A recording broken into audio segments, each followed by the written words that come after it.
Hey guys, Steinixos here. So today we'll be talking about current Wano Luffy versus adult Naruto. Now right off the bat, I know a lot of people come into this discussion with deeply entrenched beliefs about who they think should win. Now regardless of your personal feelings on the matter, my goal for this discussion is merely to try to represent both characters as accurately as possible and then give my take on this topic. And of course, as usual, there'll be no equalization between verses because Haki and Chakra are two separate things. So with that said, let us get into the video. Now, just as a gentle reminder, I think we should quickly go over the difference between attack potency versus destructive capacity. Now, destructive capacity typically describes the scale of an attack, like how big of an area can this attack damage. So for example, here we have the buggy bomb, which is a cannonball explosive that can destroy multiple buildings with ease. And Buggy specifically tells us that it can destroy an entire small village, which for now we'll use as synonymous as a small town, in one shot. So assuming a standard small town size, we would say a Buggy Bomb has a small town level destructive capacity because it can literally destroy a small town in one shot.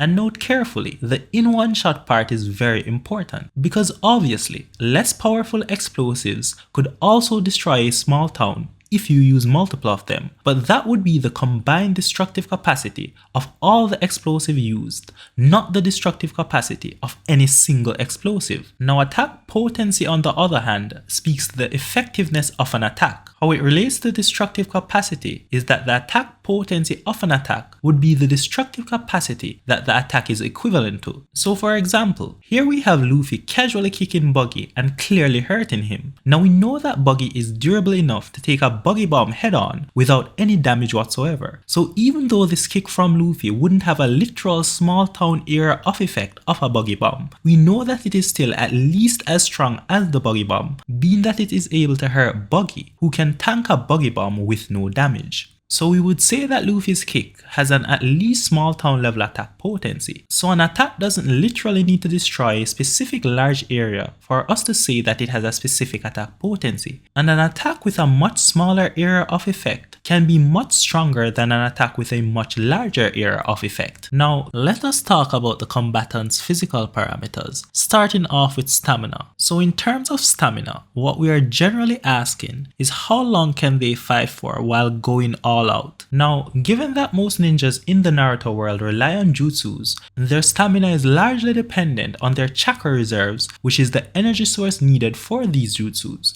And at an even deeper level, regular chakra itself is a specific energy that is formed from the specific combination of an individual's spirit or mental energy and their physical energy. So you can see at a fundamental level, chakra is intertwined with a ninja's stamina. Now Naruto being a Uzumaki means that he was already born with a chakra reserve that is higher than most ninjas. Kakashi describes Naruto without even taking into account the nine-tailed fox as having 4 times more chakra than himself. And when the nine-tailed fox is taken into account, Kakashi describes Naruto as having 100 times more chakra than himself. So even as a child, Naruto is able to carry out the high chakra cost, multi-shadow clone jutsu to produce thousands of clones of himself, when this would be impossible even for an elite ninja such as Kakashi, who would struggle to produce and maintain even a few. And then, in addition to this, Naruto also gained the use of Sage Chakra. So remember, regular chakra is an energy formed from the specific combination of an individual's physical plus mental energy. And then Sage Chakra is an even more powerful form of chakra, in which you take your regular chakra derived from your internal physical plus mental energy and then add the energy from your external surroundings called nature energy to it. As Gamakishi describes, it is like adding mint flavor to your already chocolate and vanilla ice cream. Now in addition to making all forms of jutsu stronger, Sage Chakra also gives Naruto added stamina due to the fact that this form of chakra incorporates an external energy source to the mixture, thus his internal physical and mental energies aren't used up as quickly, and the Sage Chakra also increases his recovery rate. So these factors together is why in the 4th Great Ninja War, for example, after the Allied Shinobi forces had dropped from their initial 80,000 to 40,000 troops by the end of the first day, Naruto Naruto was able to share his chakra with all these remaining 40,000 members. Even Hashirama was surprised by this and commented that Naruto with Kuruma had nearly as much chakra as himself. And remember, Hashirama is someone who could fight for a full day against Madara, and even when Naruto is low on chakra, he's willing to duke it out hand to hand until he can no longer stand. Now Luffy is also a stamina powerhouse. This started from his early life, given that as a young child, his Navy Vice Admiral grandfather Garp routinely put Luffy through life and death training scenarios, like throwing him off a bottomless cliff, or leaving him to survive in the jungle by himself at night, or tying him to a balloon and send him flying in the sky. And then throughout Luffy's current journey, we have seen where he has fought powerful characters like Charlotte Cracker and his Infinite Cracker warriors for over 11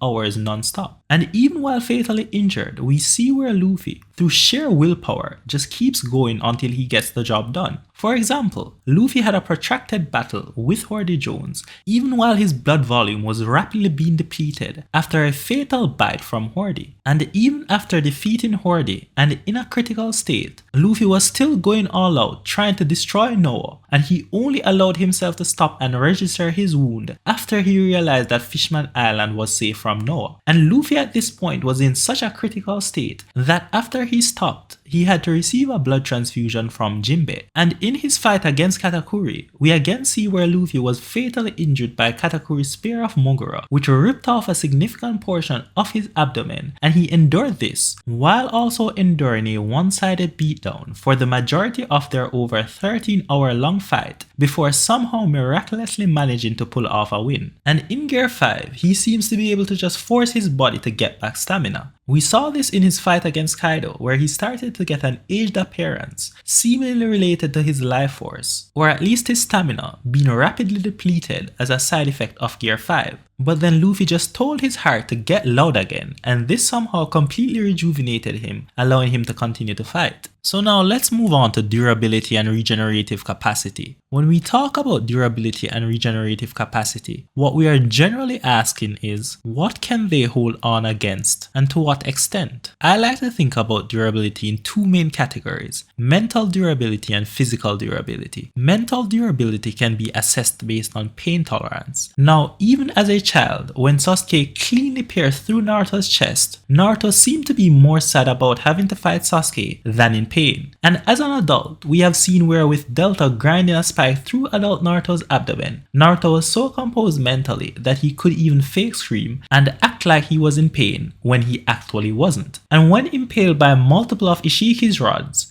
Naruto is just casually talking to Ishiki. Now as it relates to Luffy, he has basically been through everything. As a young child, even when he wasn't enduring Garp's life and death training, or being abandoned by Ace to survive a week in the wilderness by himself, he was still enduring things like getting beat up by an over 3 meter tall grown man with spike gloves for hours non-stop, without even ever giving them the information that he was being tortured for. And throughout his current journey, Luffy has been impaled on multiple occasions, he has been completely buried alive, he has had all the moisture drained from his body, he has been frozen solid, he has had to withstand the effect of storing over 100 shadows in his body when even 2 to 3 is enough to knock a normal person out completely, and to top it all off, he has endured being coated with a powerful neurotoxin that paralyzes a person and makes them experience excruciating pain until they die, followed by being left in a frozen wasteland while experiencing this, and then sacrificing 10 years of his life to undergo a battle with himself while literally bleeding out his blood volume for over 20 hours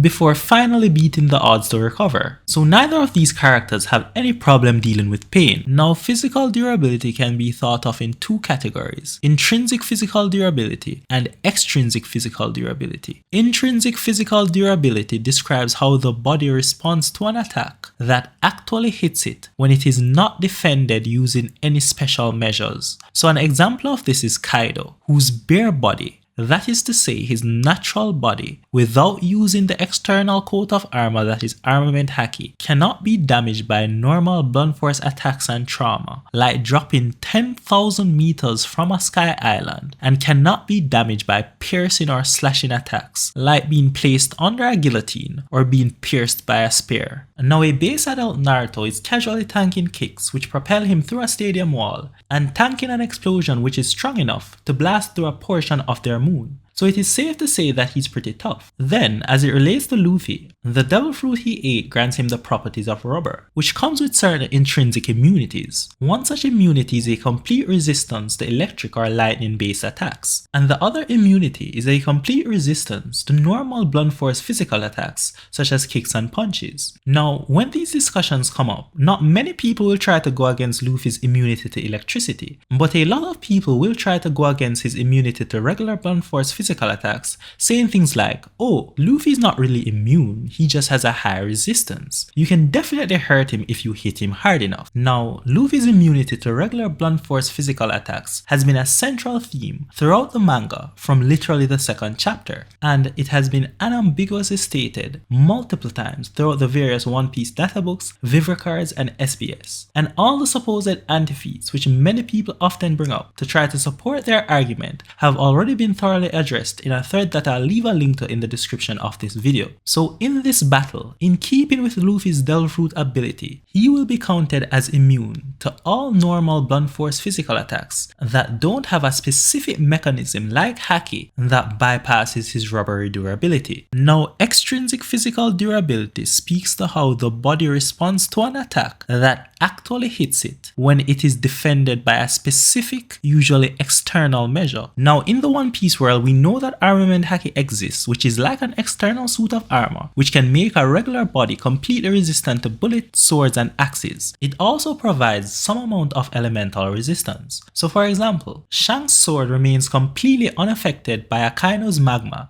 due to his armament Haki, and despite Akaino being someone whose magma is strong enough to even burn fire. And another example is that, at least in due part to his armament Haki, Luffy is able to withstand his own Red Hawk and his Red Rock, which both require him to set his hand on fire, as well as him withstanding Kaido's Blast Breath, which is Kaido's dragon form fire attack that can easily evaporate a mountain. Also, as Luffy increases his gears, his durability obviously increases in a general manner, just like his strength. However, there's also an increase in the degrees of freedom of his rubber ability with each gear, such that he also gains certain specific durability factors. So for example, even an attack that is coated with armament Haki, which under normal circumstances would negate Luffy's rubber ability, treating him as a non-rubber man, thus allowing it to hurt him, while in Gear 4, if the Haki of the attack is not strong enough, then even a Haki coated attack can just be bounced off with no effect, as if it were a normal non-Haki coated blunt force physical attack, which Luffy is immune to. And in Gear 5, the freedom factor increases to such an extreme that even when hit with an attack coated with overwhelming Haki, his body can conform to the shape of the attack, such as we saw with his face conforming to Kaido's club,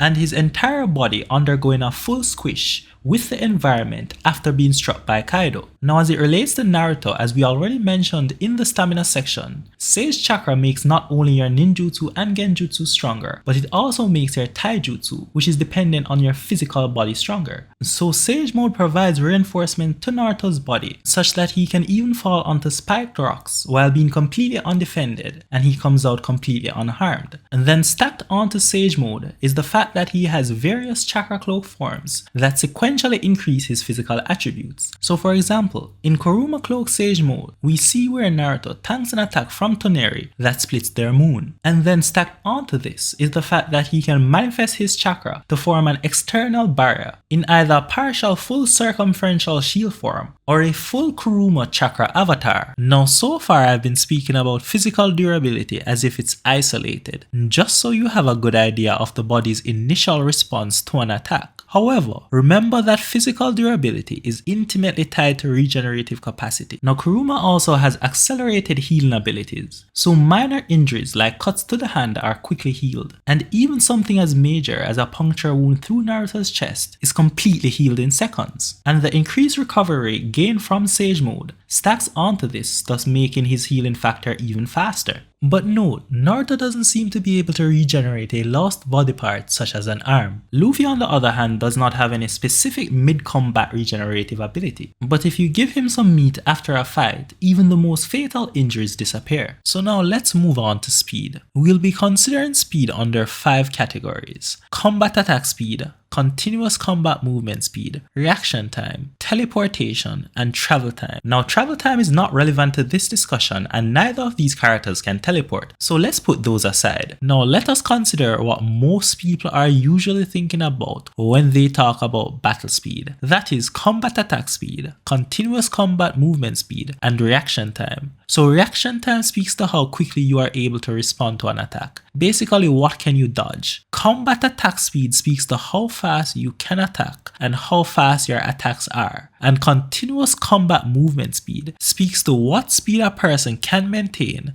while actively fighting without break for a certain amount of time. Now, in the war arc, excluding the absolute top tiers of the Narutoverse, the 4th arc Kage was considered to be the fastest ninja alive, only inferior to Minato the Yellow Flash. So he's a very commonly referenced scaling point. Now one of the first arguments for his speed usually comes from the manga panel, where after blitzing Jugo, the 4th arc Kage's subordinate says that his synapses fire as fast as a flash of light. Now most people who read this instantly realize as fast as a flash of light is more of a literary device and not meant to be taken as literal light speed. But we don't even need to argue about this because this is just a fan translation. In the actual official Viz translation, we see where what the subordinate actually says is that the 4th arc Kage's nerve transmission and his reaction speed are on par with that of the Yellow Flash. That is to say the 4th arc Kage Minato, not an actual literal flash of light. So we can put that aside. The next statement that is usually brought up in support of his speed is the Databooks statement, where it says his fastest attack moves close to the speed of light. Now most Naruto fans will argue that this statement should be taken literally without caveat, and for the sake of this battle I have no problem with that. So a KCM1 Naruto was able to outspeed the 4th arc Kage's fastest punch, and in his fight against 6 Path Madara, we saw where 6 Path Sage Mode Naruto dodged the Light Fang, which is described in the Databooks as being light speed. And again, we won't be disputing this Databook statement, nor will we be arguing that Naruto didn't actually dodge the Light Fang, but rather all he dodged was Madara moving his head. For the sake of this battle, we'll simply accept that Naruto dodged a beam of light that is light speed. So a war art Naruto has an at least faster than light reaction time. And in one of the Naruto novels, it was stated that a weakened adult Naruto was able to dodge multiple photon guns. So an adult Naruto should also have an at least faster than light reaction time. And given that in the war arc he was fighting higher level characters like 6 Path Madara and Kaguya, who are obviously above Raikage, and in Boruto, Byron mode increases Naruto's speed such that he's able to fight competitively against full Ukutsuki form Ishiki, even allowing him to catch Ishiki's high speed rods, which even Sasuke states that he has trouble tracking with his Sharingan. So Naruto should also have a faster than light combat attack and combat movement speed. Now as it relates to Luffy, I already made a video where I discussed the speed of the One Piece verse in detail and responded to some of the more silly points which often comes up when we have these discussions, so you can check that out. But as a short summary, pre-time skip Captain Kid, Zoro, and Luffy who didn't have observation haki were dodging lightspeed beams. Then after 2 years of training with Rayleigh to get stronger, faster, and unlock basic haki, an immediate post-time skip Luffy is not only casually dodging these light beams, but he's also calling them too slow. Luffy then goes through over 300 chapters of sequential periods of growth where he fought characters like Doflamingo who can casually blitz him in his base state and keep up with his much faster Gear 4 Boundman state, and opponents like Katakuri who's not only blitzing him in his base state but also his Gear 4 Boundman state and even his faster Gear 4 Snakeman state, even after Luffy had learned advanced observation haki. Then, even after all of this growth, Luffy in his Gear 4 state and who could literally see into the future, can't even react to an attack from base state Kaido and is knocked out in one shot. So obviously we have even more growth where Luffy gets to the point that even though he isn't able to fully dodge, he's now able in his base state to react to Kaido's attack. Even Kaido compliments him on his growth. And after many more power-ups, we now see where even a base state Luffy is able to completely perceive and effortlessly dodge this same attack, but not simply from a base state Kaido, but rather from the exponentially faster drunken hybrid form Kaido. And again, Luffy while in base state is also matching this drunken hybrid form Kaido blow for blow, and in his Gear 4 Snakeman state, he's even able to blitz this drunken hybrid form Kaido. And again, for more perspective, even Wano Chopper, who we know does not have observation haki, while in a visible visibly fatigued and severely injured state, is able to dodge a lightspeed laser beam fired from Queen at point blank range. So we know that Luffy, even in his base state and even without using observation Haki, is way faster than light in all categories. Now, before we get into the actual battle, we need to discuss certain arguments that usually comes up as it relates to Naruto. The first of which are power related statements inferred from things written in the databooks. By far the most common arguments I come across is some Naruto fans claiming that the Naruto databooks confirms that Naruto has a planet level attack potency. Now the statements that they are usually referencing when they make this claim are character and jutsu title statements for paragraphs such as in the third databook where Kuruma's title statement says, "Sealed inside Naruto is a force that could easily turn the world to ash," or in the fourth databook where the Bijou Bomb title statement says, "It makes the earth shiver and the heavens tremble," or in the Boruto movie book where Kinshiki's title statement says, "He has the power to split worlds and obliterate all things." Now most reasonable people upon seeing these statements instantly realize that these are just exaggerated titles that are obviously not meant to be taken literally. But let us humor the thought for a second and assume that all these titles are all meant to be taken as literal scalable facts. Well, what do these titles say about other characters and jutsus? So in the fourth databook, Temari's title statement says that she's able to blow the entire universe away. So Temari has a universal level attack potency now. And some Naruto fans will claim that, oh no, the universe is just a fan mistranslation. What is really supposed to be there is the word world instead of universe. But again, even if we were to accept this, a world usually refers to a planet. So just like our world splitter Kinshiki, Temari, who can blow away the whole world, is also at least planet level. And don't forget Chajuro, who took a direct slash from the world splitting obliterator of all things Kinshiki. He too should at least be planet level, right? And there are other characters like Raido, whose title in the second databook says that he has an indomitable heart and soul that can drive away even a fierce god. So this other side character is literally comparable to a god now. And then in the fourth databook, the title statement for the mind swap jutsu says that it is impossible to avoid. So clearly no one can dodge it, guys. And in this same fourth databook, the title for Madara's Great Fire Annihilation literally says that it turns all things to ash and there is no way to escape it. And if you even wanted to think about arguing about the omnipotence of Madara's Great Fire Annihilation, I'll just refer you to where it literally says there's no use arguing about it. So by now I'm hoping you see how silly it is for someone to try to use these obviously exaggerated title statements as literal scalable facts.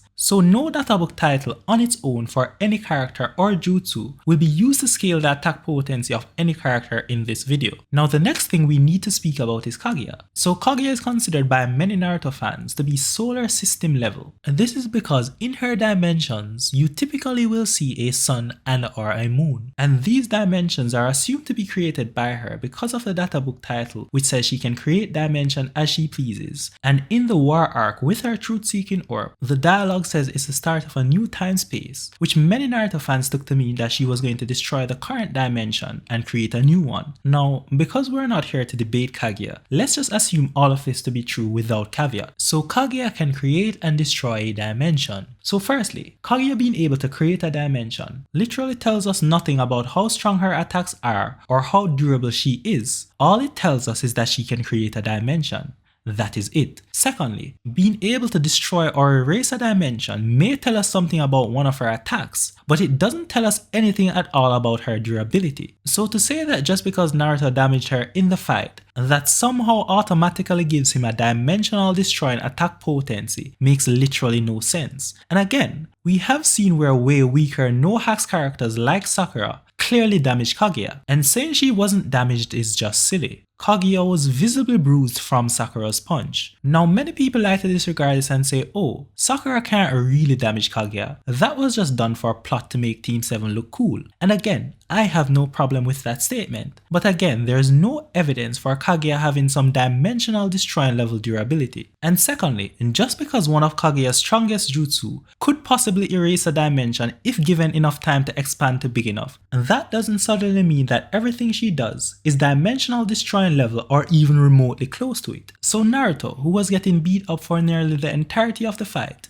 being able to clash with Kaguya's gentle fist for a short while before being easily overpowered doesn't suddenly make him as strong as Kaguya's strongest truth-seeking orb ability. And remember, Naruto and Sasuke didn't even overpower Kaguya, they just outsmarted her and sealed her away. So no, Naruto will not be considered to have some solar system level attack potency or durability in this video. So now let's speak about Momoshiki. Now a lot of people also like to bring up scans like this from the Naruto and Boruto novels, which usually describes a scene where Momoshiki goes to some place to harvest some chakra and the place usually gets destroyed. So in this particular instance and translation, you'll know two important things. Firstly, it describes a place that Momoshiki went to as a star, and secondly, it states that he very simply destroyed this star and everyone on it. Now obviously, a star is a sun, so unless this civilization of people were some super special species who could live in a burning inferno, then this is obviously a mistranslation. The actual more accurate translation, as you can see, describes this place as a world, which in this context typically means a planet. But secondly, as you can see in both of these translations, it will typically state that the place that Momoshiki goes to gets destroyed. Now if you didn't know any better, then you'd be forgiven if you thought that Momoshiki was actually going around literally one-shotting planets, as you would see in DBZ for example. However, if you literally just read the statement above for example, you would see that's not actually happens with the Okutsuki. All Momoshiki is doing is planting a divine tree which robs the planet of its life. And I mean, this method of the Okutsuki is actually explained in detail in Boruto. Momoshiki, like all other Okutsuki members, are described as alien parasites, and these alien parasites travel from planet to planet with the singular goal of devouring the life of the planet to get stronger. And they do this by planting a divine tree that grows all over the planet, and the divine tree then sucks the chakra from all living things on that planet and put it all into a chakra fruit, which they then eat. So Momoshiki isn't really doing anything, it's the divine tree. And the planet isn't literally being destroyed, it's just robbed of all its life. Like you can even literally see that in the anime, the planet just becomes barren after it has been robbed of all of its life. So no, none of these cans where it speaks about Momoshiki absorbing the chakra from some location tells us anything about his attack potency or durability. The next thing that usually comes up in relation to Momoshiki are statements such as Sasuke saying these Boruto Okutsuki villains pose a much greater threat than Kaguya, and Kaguya wanting to raise an army of white Zetsus to fight them, and Momoshiki claiming that he could beat Kaguya by himself. Now firstly, the Kaguya that Momoshiki knew is the one before she ate the chakra fruit on Naruto's planet, which gave her a massive power up and most of her hacks. He didn't even know that she planted the divine tree in the first place, so his statement about being stronger, even if we were to just grant it, tells us absolutely nothing. And frankly, his statement is just not supported when you take into account what he has actually done. Like Daru is able to blitz and pressure base form Momoshiki, and a fuse form Momoshiki isn't even physically strong enough to be able to punch through Gaara's sand. So of course a base form Naruto would be able to fight against a fuse form Momoshiki, and a Kuruma cloak Sage Mode Naruto overpowering him is really not surprising. Momoshiki only really stood a chance after he went into his lava golem form. So no, Momoshiki doesn't get Naruto to some solar system level or universal level attack potency or durability or anywhere remotely close to it. Now the final thing we need to get out of the way is when certain people try to take certain chakra level statements and extrapolate them to absurdity. So for example, in the 4th Great Ninja War, when the sensory ninjas were describing how much chakra the Ten Tails had, they said it had so much that it was like a small planet. Now some people think that they can use this statement about his chakra levels to then therefore say that the Ten Tails and its Jinchurikis should have a planet level attack potency. Now this is just so silly on so many levels. But to put this simply, even if it does have a literal planet-sized amount of chakra within itself, that doesn't suddenly mean that any of the attacks done by the Ten Tails or its Jinchurikis suddenly have a planet level attack potency. You don't judge the strength of any singular jutsu or attack based on how much total chakra the user of that jutsu or attack has. You judge the strength based on the actual effects that the jutsu or attack is shown to have. So no, this statement does not provide any relevant scaling information, and you can't just assert that a character has a certain level attack potency simply because they have a lot of chakra. The next one is that in Naruto the last movie, the chakra from 112 Cloud Ninja was going to be used to power a cannon that was going to destroy the moon. Therefore, any ninja that has a total chakra greater than the total chakra of those 112 Cloud Ninja should have a moon level attack potency or destructive capacity. Now firstly, the Chakra transportation cannon was not going to destroy the moon, but rather, as the name suggests, it was going to teleport it to another dimension. So that tells us nothing about power, that's just hacks. But let us say it could actually destroy the moon with the Chakra from those 112 Cloud Ninja. Again, that literally tells us absolutely nothing about how powerful any attack is from any of those individual ninjas, or how powerful any attack is from any other ninja who has more Chakra than the total Chakra of those Cloud Ninja. It literally only tells us what that Chakra cannon can do with that amount of Chakra. Again, you cannot just say because a ninja like Hashirama has more Chakra than those 112 random Cloud Ninjas and that he should therefore have a moon level attack potency. That makes no sense. You cannot grant an individual a certain level attack potency simply because they have a lot of Chakra. You judge an individual's strength based on what they can do. And then some obvious exaggerations from the manga are Obito saying that he was going to destroy the world after he got angry, and a base Madara saying that a single slash from his Susanoo can smash all things in the universe. Like, these are such obvious exaggerations with literally nothing behind them, so I'm not going to waste any time here. But shout out to Multiversal Hashirama. Now, with those things out of the way, we can finally get into the battle. So right off the bat, I think there are some things that should kind of be uncontroversial. Firstly, if this was a team battle that involves Sanji, then Naruto's sexy jutsu would definitely give him the advantage. However, Luffy, unlike Sanji, is generally not swayed by beauty, and like Naruto, Luffy has no problem hitting women. Now secondly, Naruto can summon Gamabunta, the giant toad that is basically Bijou sized, and as we also already mentioned, he can summon a giant Chakra Kuruma avatar which greatly extends his reach. Now again, not many people would disagree that Gamabunta wouldn't really be a big help in this fight, so let us instead use this to establish some perspective on sizes. So Gamabunta is confirmed to be 17 meters in height, and as we already pointed out, he's basically the same size as Shukaku, the one-tailed Bijou, and all the Bijou are roughly around the same size, with the nine-tailed fox being a little bigger than the others. But again, even though Gamabunta is smaller than Kuruma, he's clearly comparable in size. Now a base Luffy is 1.74 meters tall, but given that in One Piece sizes routinely go towards absurdity, Luffy often finds himself fighting against very large opponents. For example, Haruden is one of the giants from the country of giants Elbaf, and he's confirmed to be 22 meters in height. So that is close to 1.5 times the size of the Bijou-sized Gamabunta. And a base Luffy with a single shot is casually bringing him to his knees. And then yet again we have Orbs, an ancient giant who is confirmed to be 67 meters tall, and Goki, who is stated to be comparable in size to Orbs, and his fellow number Hacha, who is confirmed to be 66.8 meters. So Orbs and Goki are over 3 times the size of the Bijou-sized Gamabunta. And again, pre-time skip, after Orbs was immobilized by Luffy's crew, Luffy used a Gear 3 grip to shatter his spine, and post-time skip, Luffy is easily one-shotting Goki, blowing him to the ground with a single Gear 4 punch. And then again, on our way to Fishman Island, we were introduced to Tsurume, a giant octopus that is confirmed to be 300 meters, so that is over 17 times the size of our Bijou-sized Gamabunta. And Luffy with his hand completely submerged underwater and thus significantly weakened,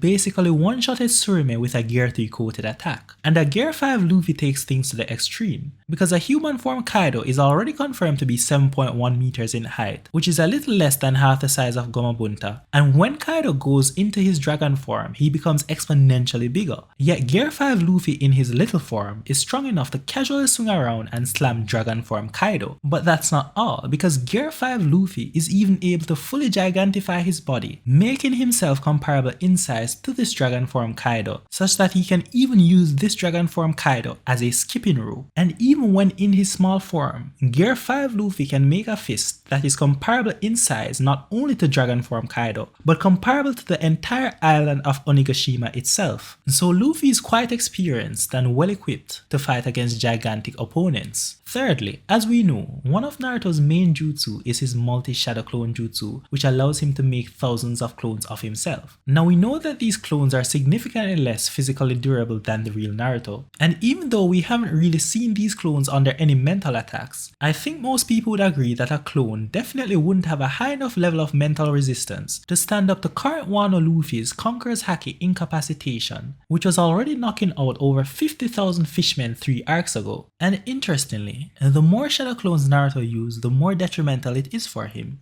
because even though the real Naruto under normal circumstances should be strong enough to not be affected by Luffy's Conquerors Haki incapacitation, all the mental strain felt by each individual knocked out clone would be summated and then transferred directly to the real Naruto's mind. Thus, the more of them there were, the more strongly Naruto would feel it. As a matter of fact, in the Boruto movie novelization, we see where Naruto has learned to integrate his clone's conscious experiences into his mind in real time. So this makes the situation even worse, because now the clones don't even need to be fully knocked out first before the mental strain reaches back to the real Naruto, but rather now, the summation of the mental strain felt by all the clones from the Conquerors Haki incapacitation would be transmitted to Naruto in real time. We see where the stream of consciousness from this link is so taxing to Naruto that he has to drink a mountain of coffee and energy supplements in order to help himself remain conscious and alert. So this is definitely a one-on-one fight, and Naruto using clones is only a detriment to himself. Then fourthly, the main appeal of Naruto's strongest mode, Byron mode, is not just that he hits harder and faster, but rather, as Ishiki pointed out, the problem is not the force, the problem is actually getting hit. And that is because with each hit, Byron mode Naruto shaves off his opponent's lifespan. However, it's not like one hit just automatically shaves off all his opponent's lifespan. One hit doesn't even shave off a day. Multiple hits from Naruto to Ishiki merely reduce Ishiki's lifespan from 20 hours to 30 minutes. And though Ishiki says the 20 hours he had left was a conservative estimate, remember, the best case scenario that he had going into the fight was a 2 to 3 day lifespan that was already rapidly depleting. And then as Naruto continued to attack, the efficiency reduced even further, such that multiple attacks yet again only reduced Ishiki's lifespan from the 30 minutes he had remaining to under 10 minutes. That's only a 20-minute difference. Now remember, Luffy is not only fast, but he can also literally see into the future. So it's very unlikely that Luffy wouldn't be able to just dodge most of Naruto punches until Byron mode, which has a short time limit, runs out. But for argument's sake, let us say you think Byron mode Naruto is just too fast for Luffy to dodge all of his punches. Well, again, remember, Ishiki didn't have a method of blocking Naruto's punches without actually being touched by him. Luffy, on the other hand, has advanced armament and Conquerors Haki that allows him to attack and block his opponents without actually touching them. So even if Luffy couldn't dodge the punches, Luffy could still face Naruto head-on without worrying about Naruto's attacks touching him. But again, for argument's sake, let us assume that Naruto could somehow overpower Luffy with his punches and thus end up actually getting a few hits in. Again, even though we don't know Luffy's remaining lifespan, I think even conservatively we can estimate it to be more than the 20 hours that Ishiki had. I mean, unless One Piece is going to end much earlier than we expect. And remember, Luffy is very much used to fighting with his lifespan being drained away. His initial use of Gear 2 was hypothesized by Rob Lucci to be shaving his lifespan away, and he fought a full battle against Rob Lucci. And at Impel Down, Luffy, while sacrificing 10 years of his life, engaged in a battle with himself for over 20 hours, beating a process that only had a 2 to 3% chance of survival before recovering. And in his battle against Kaido, we've even seen where Luffy started to get an aged appearance, seemingly related to his life force or at least his stamina, being rapidly depleted as a side effect of Gear 5. Luffy literally just told his heart to get loud again, and then just somehow became rejuvenated to continue fighting. So from every angle, Luffy is well equipped to deal with a Byron mode Naruto. Now in the Fourth Great Ninja War, Naruto also had some truth-seeking orbs. Now we know that these truth-seeking orbs have the property of being similar to Onoki's dust release, thus it can atomize anything it touches down to a molecular level. However, as we already mentioned before, advanced armament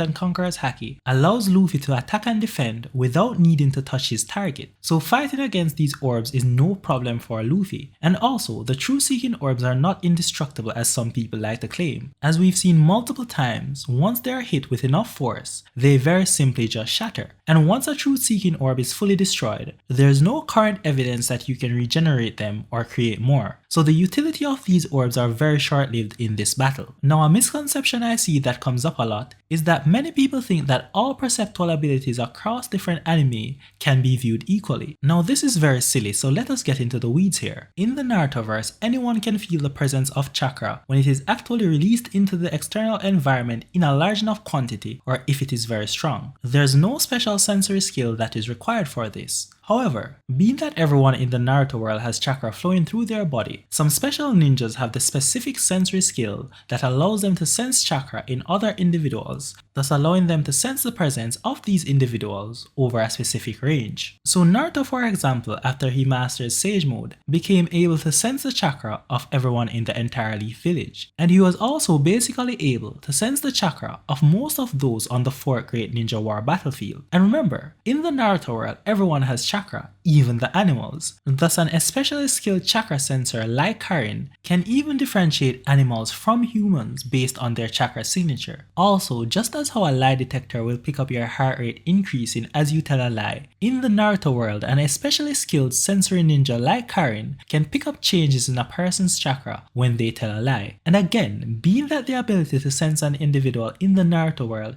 entirely depends on you being able to sense their chakra, a skilled enough ninja like Karin can bring their chakra flow to such a low level that it prevents anyone from sensing that they are there. So make no mistake, the present sensing capabilities of Naruto characters is entirely dependent on their opponent having the specific form of energy known as chakra. They can't just sense any individual with any form of energy. So using this chakra sensing method, Naruto cannot sense Luffy because Luffy does not have chakra in the first place. However, Naruto is a little special in that he can also sense the presence of an individual by sensing their negative emotions. And to reiterate, the ability to sense negative emotions is entirely separate from the ability to sense chakra. We see this clearly, for example, in the fact that by using chakra sensing, Killer Bee and Yamato were not able to pick up the fact that Kizami was among them, due to the fact that Kizami, who was hiding in Samehida, had the same chakra signature as Samehida. However, Naruto, by being able to sense negative emotions, which is entirely separate from chakra, was able to pick up Kizami. And also, emotion sensing, which does not rely on sensing chakra, is entirely different than sensing the specific characteristics of a specific person's chakra. Like Karin, for example, describes Naruto's chakra as being bright and warm. That is not emotion sensing. That is still chakra sensing.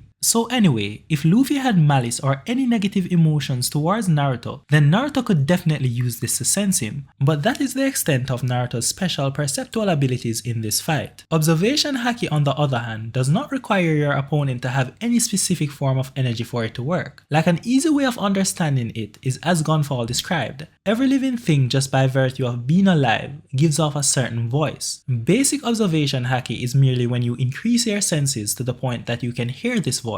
So that is why a character like Brook, who is literally just bones and a soul, can be sensed using basic observation Haki by Kiemon's torso. And basic observation Haki not only allows you to sense presence, but it also allows specific individuals like Luffy to sense emotions. And it's not just limited to negative emotions like Naruto. It is just emotions generally. And remember, that is just basic observation Haki. With advanced observation Haki, you aren't even sensing anything. You are just literally just looking into the future, environment and all. You even literally hear the words that are being spoken. So observation Haki and chakra sensing are two very different things with very different capabilities. Now those were some interesting special interactions that we needed to go through, but at the end of the day, to many people, the major factor that they want to know about is how hard can they hit. And with the other silly arguments already out of the way, the usual pathway that is used to scale Naruto is as followed. So in the 4th Great Ninja War, a Kuruma mode Naruto with his Kuruma avatar, along with the 8 tails, did a powerful combined Bijou bomb. Now the current versus battle wiki's accepted pixel scale calculation of the combined Bijou bomb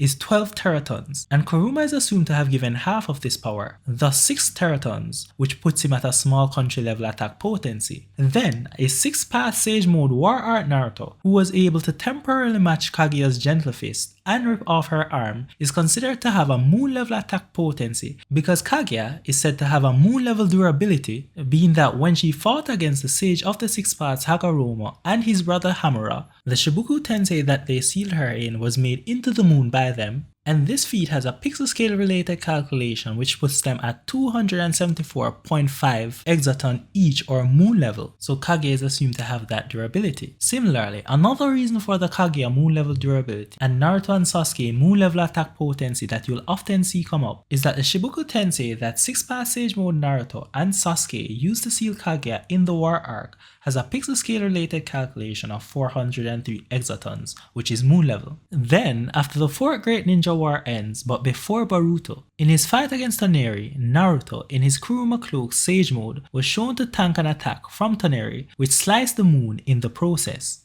And again, this feat has a pixel scale related calculation of 281 exatons, which would give Naruto moon level durability. So then in Boruto, a partial Ukutsuki form Ishiki is considered to be at least moon level, given that he could easily block a punch from 6-pass Sage Mode Naruto and was also casually beating down the same 6-pass Sage Mode Naruto. And then Ishiki got even stronger after his reincarnation was completed using Jigen's body, given that he pointed out that his body was brimming with energy. Then Byron mode increased Naruto's strength and speed such that he became competitive against his full Ukutsuki form Ishiki. So assuming an at least 2 times multiplier above his 6-pass Sage Mode form, which already had a moon level attack potency and durability, this Byron mode Naruto is considered to have a small planet level attack potency and durability. So that is the usual framework used for scaling Naruto, and as you can see, it involves a lot of pixel scale related calculations. And I mean, we know that pixel scaling has a lot of problems, and we could probably spend a whole video just discussing why a lot of these calculations and a lot of these scaling assumptions are well off base. However, I wanted to use the best case scenario in this video, so I won't be getting into any of that. And I know a lot of people like to shop around for their favorite pixel scale calculated version of these feats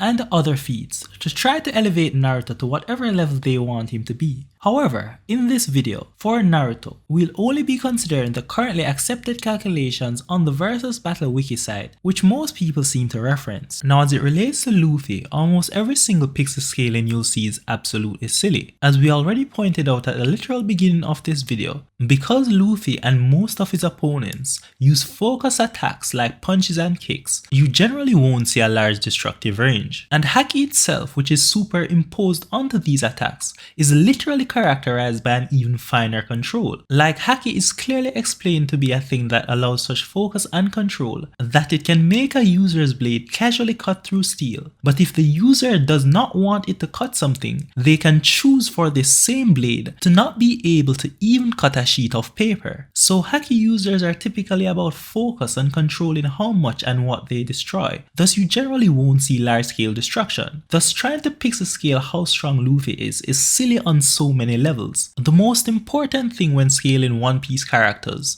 is always context. Now in Dressrosa, one of the meteors casually brought down from space by Fujitora's gravity power has a Battle Wiki pixel scale related calculation of 62 teratons, thus making it country level. Now even though Doflamingo didn't directly interact with this particular meteor, we know that Doflamingo's regular strings are able to slice through other meteors summoned by Fujitora and is able to withstand the blade of characters like Law, who can also casually slice through Fujitora's meteors and through Virgo's Haki, as well as casually stop Luffy's Gear 3 Haki coated punch, as well as restrain powerful characters like Diamond Jozu. Now Doflamingo's strongest attack is his God Thread, which is an attack where he creates 16 highly concentrated, giant spear-like columns of strings that are taller than all the buildings in Dressrosa and which are reinforced with Haki from their mid-length to their tip and are embedded in and thus further reinforced by a string spiderweb. Now obviously, even though it isn't explicitly stated, we know that given the context, Doflamingo's strongest attack would be way stronger than a random meteor casually brought down by Fujitora. So Doflamingo's God Thread should also have an at least country level attack potency. And thus Luffy's King Kong gun, which was able to completely overpower Doflamingo's strongest attack and then completely knock Doflamingo out, is even stronger. Thus a Dressrosa arc Luffy has an at least 62 teraton or country level attack potency. This makes Dressrosa arc Luffy at least 10 times stronger than our best case scenario of War arc Kuruma mode Naruto, which remember was 6 teratons or small country level. However, an interesting thing we can bring up is that in one of the Naruto novels, Shikamaru describes Naruto and Sasuke as having enough power to destroy the continent. The problem with this is that even if you were to just take this to be true, and also assume he was talking about them separately, that still doesn't mean that it can be extrapolated to say any single attack from Naruto or Sasuke has a continental attack potency or destructive capacity. Obviously, Naruto spamming Bijou bombs could eventually destroy a continent, but that doesn't give any single attack a continental attack potency or destructive capacity. And again, even if we are just generous and just give Naruto a continental attack potency for the sake of this battle, in One Piece, in the actual manga, Don Chinjo was not only stated but also shown to casually split an ice continent with a single attack. And this continent is made of an ice that was so hard that literal steel axes and flamethrowers from multiple men are not only not able to damage it, but they literally can't even scratch it. And in the anime, we even get the added context of Chinjo saying it couldn't even be scratched by them even if they tried for 100 years. And so this was in no way comparable to normal ice. And before the end of Dressrosa, Chinjo's grandson Sai was confirmed to be strong enough to split the ice continent. And by the way, yes, the Jewel Ice Sheet is actually described as a continent. Now I'm not sure who would make the case that Sai is stronger than or even remotely close to Luffy. So again, even if we were to just give Naruto a continental attack potency, a continental to multi-continental Luffy is well supported. Now skip 100 plus chapters later where Luffy went to Wano to fight Kaido, but even in his Gear 4 form he just could not do any damage whatsoever. And again, in a single hit, he was completely knocked out by a base state Kaido. And thus after this, Luffy gets his first of his 4 Wano power-ups, which is Armament Haki Internal Destruction. Now this is a durability bypassing technique that bypasses a person's external durability and destroys them from the inside. Now being that this technique literally bypasses durability to damage the opponent from the inside, no one can argue that even the strongest small planet version of Naruto would not be hurt by this. The disagreement usually comes about in terms of how much would he be hurt or how much hits could he withstand. Now those on the side of Naruto will say, oh, Naruto could definitely withstand those direct hits to the insides, and those on the side of Luffy will say, Naruto would definitely be overwhelmed by this. Now obviously, there is no objective answer here, and any attempts to form any sort of multiplier for the increasing efficacy of an internal acting attack compared to an external acting attack will inevitably result in one side claiming biased overestimation or the other side claiming a biased downplaying. So let us instead just consider some facts. One Piece characters are routinely exposed to internal acting durability bypassing attacks of this nature. For example, high level Fishman Karate is a shockwave based attack which acts internally by directly impacting the water molecules within the opponent's body. Thus even a rubberman like Luffy, who is immune to regular blunt force physical attacks, can be damaged using this method given that even he has water in his body. And we see where these durability bypassing shockwave attacks comes in many forms separate from Fishman Karate. Like impact dials were introduced to us from Skypiea, Rokugan is used by Rob Lucci, and Hashoken is used by the Chinjao family. And then specific Devil Fruits have their own form of internal acting durability bypassing attacks. So for example, Whitebeard can create internal vibration using his Quake fruit that damages a person from the inside. And Law's Gamma Knife is also an internal acting durability bypassing attack that directly breaks down his opponent's organs. And then all high level Haki users fight each other using various forms of internal destruction Haki. Thus One Piece characters like Kaido have an entirely separate built up inner organ durability from constantly fighting the highest level characters who specialize in doing direct internal attacks. Naruto characters on the other hand are rarely exposed to internal acting,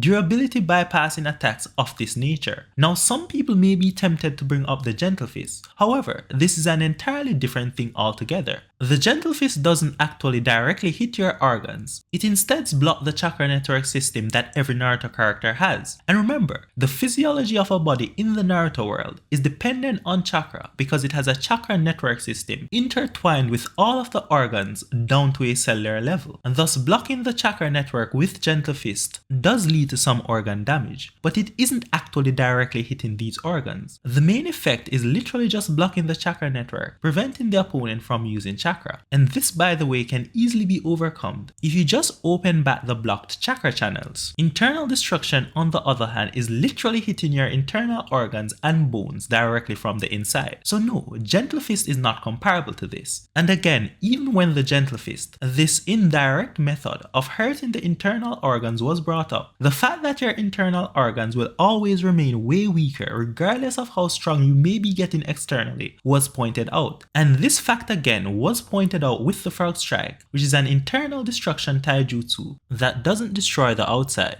but it instead transmits chakra power inside like a wave. And because it is bypassing the outside and going inside, it is noted to be specifically effective against those with strong defenses. Now Naruto only used this once in the manga, probably because it requires a lot of focus and his hands need to be in a particular configuration, but we saw where it was very effective at his task. So we know that Naruto's insides would not hold up well against Luffy's armament haki internal destruction attacks. However, after continually having his insides mashed up, let us say that Naruto's healing factor and his overall resilience is able to keep him standing in this fight. Now this may be reasonable, and if it were the only level, then maybe a case could even potentially be made for Naruto pulling off the win. But remember, that was merely Luffy's first Wano power up, because after being destroyed by Kaido yet again, Luffy realizes that instead of using armament haki for his techniques, he can instead use Conquerors haki. Now Conquerors haki is a stronger form of haki that only one in every few million persons are born with, and out of those few persons that are born with Conquerors haki and who eventually learn to use its incapacitation function, only a select few persons at the absolute top of this group ever become able to code their techniques with this Conquerors haki. So Conquerors haki internal destruction is an entirely different realm compared to the armament haki internal destruction that Luffy was using before. So at this point, I think it's reasonable to say that Naruto's healing factor and resilience would easily be overwhelmed from the constant onslaught of even more powerful internal acting durability bypassing punches. But again, let us say you are not convinced. So Naruto, despite his insides being obviously much weaker than his outside, and who, unlike Kaido, has no relevant history of routinely dealing with attacks like this, where every attack is literally destroying him from the inside, Naruto could somehow last against this even higher level of internal destruction onslaught. Okay, let us go along with that. But again, remember, that was merely Luffy's second Wano power-up, because even after gaining this exponentially more powerful weapon, Luffy was yet again destroyed by Kaido. Because Kaido, who we know unlike Naruto, has constantly been exposed to internal destruction techniques of the highest level from the strongest characters in the One Piece verse for over 20 years. Thus he describes Luffy's use of Conquerors haki internal destruction as crude and unrefined in comparison to what he usually experiences. So Luffy then gains his third Wano power up, which is a fine control Emperor's level Conquerors haki internal destruction. So at this point, to say that Naruto, who again is weaker on the inside than on the outside, and who isn't even used the internal destruction techniques in the first place, would somehow be able to withstand not only armament haki internal destruction, but also the exponentially stronger crude control Conquerors haki internal destruction, and now the even exponentially stronger fine control Emperor's level Conquerors haki internal destruction, like that to me would seem to be some special pleading. Like at this level, Naruto's resilience and his healing factor would just quickly be overwhelmed. But for the sake of argument, let us say Naruto could somehow survive even this level of internal destruction. Again, remember, that was merely Luffy's third Wano power-up, because after losing to Kaido yet again, Luffy gains his fourth and final current Wano power-up, which is his Awakening or Gear 5. Now, in Gear 5, separate from the increase in speed and strength that is gained with each gear, Luffy is now able to actually alter his opponent's durability, literally stretching the opponent's body with each punch. And don't forget, superimposed onto this direct durability alteration granted by Gear 5, each of Luffy's punches is still an internal destruction punch. But it gets even worse for Naruto, because the internal destruction is not only the fine control Emperor's level Conquerors haki internal destruction, but rather it is a combination of armament internal destruction stacked onto this fine control Emperor's level Conquerors haki internal destruction. So at this point, it would seem silly to say that Naruto even stands a chance of surviving Luffy's punches. Naruto Naruto isn't like Kaido and the other highest level One Piece characters who are constantly facing these sorts of durability bypassing attacks. It may have been reasonable at the initial armament Haki internal destruction level to argue that Naruto would somehow be able to withstand that, but 3 levels later, with 3 layers of durability alteration and durability bypassing stacked onto each other, I think that just asserting that Naruto could somehow survive this battle simply makes no sense. And again, Luffy is immune to all of Naruto's blunt force physical attacks, being that Naruto doesn't have any specific ability or technique like Haki that allows these physical attacks to bypass or negate Luffy's Devil Fruit granted immunity. And even things like Naruto's ace in the hole Byron mode, which allows him to shave life away from his opponent. As we already pointed out, Luffy is well equipped to deal with this. And even if Naruto had some other potential way of putting Luffy down, Luffy will always have the edge, given that even though they are both faster than light, Luffy can also see into the future independent of that, whereas Naruto cannot. So Luffy is the winner of this fight.